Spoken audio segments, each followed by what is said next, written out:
Hi എല്ലാവർക്കും നമസ്കാരം. നമ്മുടെ ഒരു പുതിയ വീഡിയോയിലേക്ക് എല്ലാവർക്കും സ്വാഗതം. ഇന്നത്തെ വീഡിയോ നമ്മുടെ 2 ചക്ക നന്നായി മൂത്തിട്ടുണ്ട്, വറുക്കാനുള്ള പാകമായിട്ടുണ്ട്. അപ്പോൾ നമുക്കതൊന്നും എങ്ങനെ വറുത്തെടുക്കണമെന്നുള്ള വീഡിയോ ആണ് ഇന്ന്. എല്ലാവരുടെ വീട്ടിലും ചക്ക സീസൺ ആയി കഴിഞ്ഞാൽ ചക്കയുടെ വിഭവങ്ങൾ തന്നെയും പിന്നെ ചക്ക ചിപ്സും ധാരാളമായിട്ടുണ്ട്. അപ്പോൾ നമുക്കും അതൊന്ന് ചക്ക വറുത്തെടുക്കാമെന്ന് വിചാരിച്ചു. അപ്പോൾ ചക്ക വെട്ടി മുളഞ്ഞൊക്കെ കളഞ്ഞ് വറുക്കാനുള്ള നല്ല പാകമാണ് ചക്ക.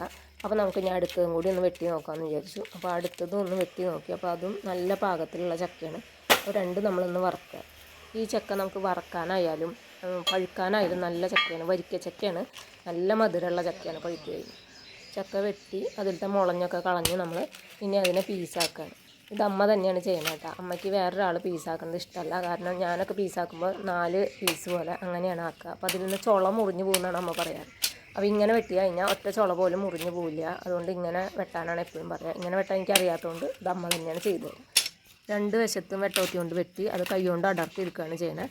അങ്ങനെ അത് എല്ലാ കഷ്ണവും വേർപ്പെടുത്തി എടുത്തു കഴിഞ്ഞു. ഇനി നമുക്കിത് ചുള വറച്ചിടാം.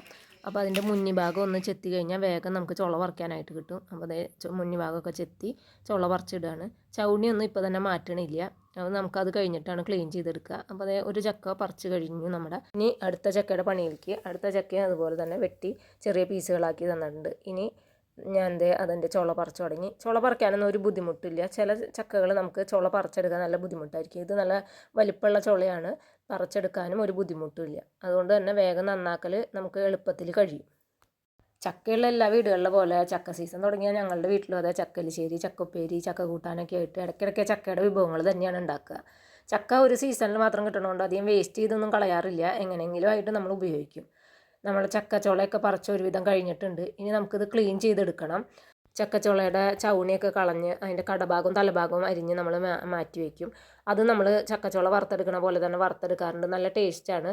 അത് അങ്ങനെ ട്രൈ ചെയ്യാത്തവരുണ്ടെങ്കിൽ ഒന്ന് ട്രൈ ചെയ്ത് നോക്കണം. പറിച്ച് ചക്കച്ചുളയൊക്കെ കൊണ്ട് നമ്മൾ വീടിൻ്റെ അകത്തേക്ക് പോകുന്നു. ഇനി ബാക്കി പണികളൊക്കെ വീടിൻ്റെ അകത്ത് വെച്ചിട്ടാണ്.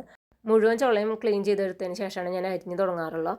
അപ്പോൾ ചക്കച്ചുളയിൽ നിന്ന് ചൗണികളൊക്കെ മാറ്റി അത് പൊളിച്ച് അതിൽ നിന്ന് കുരു മാറ്റിയതിന് ശേഷമാണ് അരിഞ്ഞ് തുടങ്ങുക. അപ്പോൾ അതേ ചക്കച്ചുള നല്ല കാണാൻ ഭംഗിയൊക്കെ ആയി. ഇനി നമുക്ക് അത് അരിഞ്ഞ് തുടങ്ങാം. അരിഞ്ഞ് തുടങ്ങുമ്പോഴാണ് നമുക്കൊരു ബുദ്ധിമുട്ട് തോന്നുക. പക്ഷേ ചക്ക വറുത്ത് തിന്നേണ്ട സ്വാദ് ആലോചിച്ച് കഴിഞ്ഞാൽ അത് നമുക്കൊരു പണിയായിട്ട് തോന്നില്ല. അങ്ങനെ നമ്മൾ ചെറുതായിട്ട് അരിയാണ്. ഇത് അരിഞ്ഞ് കഴിഞ്ഞിട്ട് വേണം, ഒരുവിധം ആയി കഴിഞ്ഞിട്ട് വേണം നമുക്ക് ഉരുളി അടുപ്പത്ത് വെച്ച് ഇത് വറുത്തെടുക്കാനായിട്ട്. അരിയലിപ്പോൾ ഒരുവിധം ആയിട്ടുണ്ട്. ഇനി നമുക്കിത് വറുത്തെടുക്കാൻ തുടങ്ങാം. അപ്പോൾ അതിന് വേണ്ടിയിട്ട് നമ്മൾ ഉരുളിയാണ് അടുപ്പത്ത് വയ്ക്കുന്നത്. ഉരുളി അടുപ്പത്ത് വെച്ച് വെളിച്ചെണ്ണ ഒഴിച്ച് ഒന്ന് ചൂടായി വരുമ്പോൾ വേണം ആവശ്യത്തിന് ചക്ക ഇട്ട് കൊടുക്കാനായിട്ട്. ചക്ക ഇട്ടതിന് ശേഷം നന്നായി ഒന്ന് ഇളക്കി കൊടുക്കണം.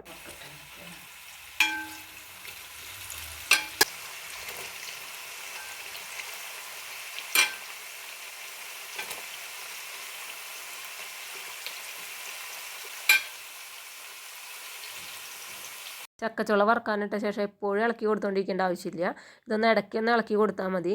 ഇത് ഇളക്കി കൊടുത്ത് നന്നായി ഒന്ന് ഒരു കിലു എന്നുള്ളൊരു സൗണ്ട് കേൾക്കണം. അപ്പോഴാണ് നമ്മൾ ഉപ്പ് വെള്ളം തളിക്കാനായിട്ട് പറ്റുള്ളൂ.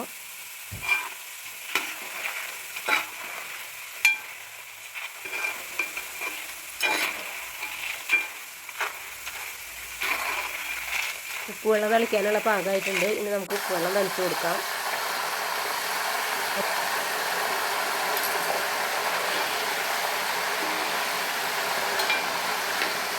ഉപ്പ് വെള്ളം തളിച്ച ശേഷം നന്നായി ഒന്ന് ഇളക്കി കൊടുക്കണം.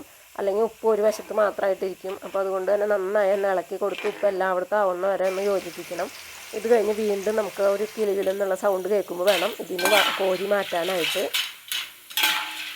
നമ്മുടെ ചക്കവറുത്ത് ഇപ്പോൾ റെഡി ആയിട്ടുണ്ട്. ഇനി നമുക്കിത് കോരി ഒരു അരിപ്പ പാത്രത്തിലേക്ക് മാറ്റി വെളിച്ചെണ്ണ വാലാനായിട്ട് വയ്ക്കാം. അതിനുശേഷം ഇതൊക്കെ തണുത്ത ശേഷം നമുക്കൊരു പാത്രത്തിലേക്കൊക്കെ മാറ്റാം. വെളിച്ചെണ്ണയിൽ നിന്ന് കുറേശ്ശെയായിട്ട് നമ്മൾ ചക്ക വറുത്തത് മുഴുവൻ വെളിച്ചെണ്ണ വാലാനുള്ള പാത്രത്തിലേക്ക് മാറ്റിയിട്ടുണ്ട്. വെളിച്ചെണ്ണ വാങ്ങുന്ന ശേഷം നമ്മളിതൊന്ന് പരത്തിയിട്ട് ഇതൊന്ന് ചൂടാറിയ ശേഷം ഏത് പാത്രത്തിലാണ് ഇട്ട് വയ്ക്കേണ്ടത്, തീരെ വെള്ളമയം ഇല്ലാത്തൊരു പാത്രത്തിലേക്ക് നമുക്കിത് മാറ്റാം. വെളിച്ചെണ്ണയിൽ നിന്ന് മുഴുവൻ കോരിയെടുത്ത ശേഷം നമ്മൾ അടുത്ത ട്രിപ്പ് വറുക്കാനായിട്ട് ഇട്ട് കൊടുത്തു. അങ്ങനെ ഒരു 4-5 ട്രിപ്പ് നമ്മൾ വറുത്തെടുത്തു. അതെല്ലാം കഴിഞ്ഞിട്ടാണ് നമ്മൾ നേരത്തെ അരിഞ്ഞു വെച്ചിരിക്കുന്ന ചക്കയുടെ കടഭാഗവും തലഭാഗവും വറുക്കാനായിട്ട് ഇട്ട് കൊടുത്തു. അതും അതുപോലെ തന്നെ ഉപ്പ് വെള്ളം തളിച്ച് നമ്മൾ നന്നായി വറുത്തെടുത്തു. അങ്ങനെ നമ്മുടെ ചക്ക വറുക്കൽ ദിവസം ഇവിടെ അവസാനിച്ചു. ചക്ക വറുക്കുമ്പോൾ തൊട്ട് എല്ലാവരും കഴിച്ചു തുടങ്ങി. അപ്പോൾ എല്ലാവർക്കും ഇഷ്ടമായി. നല്ല ക്രിസ്പി ആയിട്ടുള്ള ചക്ക വറുത്തതായിരുന്നു. ഈ വീഡിയോ ഇതുവരെ കണ്ട എല്ലാവർക്കും നന്ദി, നമസ്കാരം. ഈ വീഡിയോ നിങ്ങൾക്ക് ഇഷ്ടപ്പെട്ടെങ്കിൽ ലൈക്ക് ചെയ്യാനും ഷെയർ ചെയ്യാനും മറക്കരുത്. അതുപോലെ സബ്സ്ക്രൈബ് ചെയ്യാതെ കാണുന്ന കൂട്ടുകാർ ഒന്ന് സബ്സ്ക്രൈബ് ചെയ്യാനും മറക്കരുത്. അടുത്തൊരു ദിവസം അടുത്ത വീഡിയോയുമായിട്ട് കാണുന്നത് വരെ എല്ലാവർക്കും ബൈ.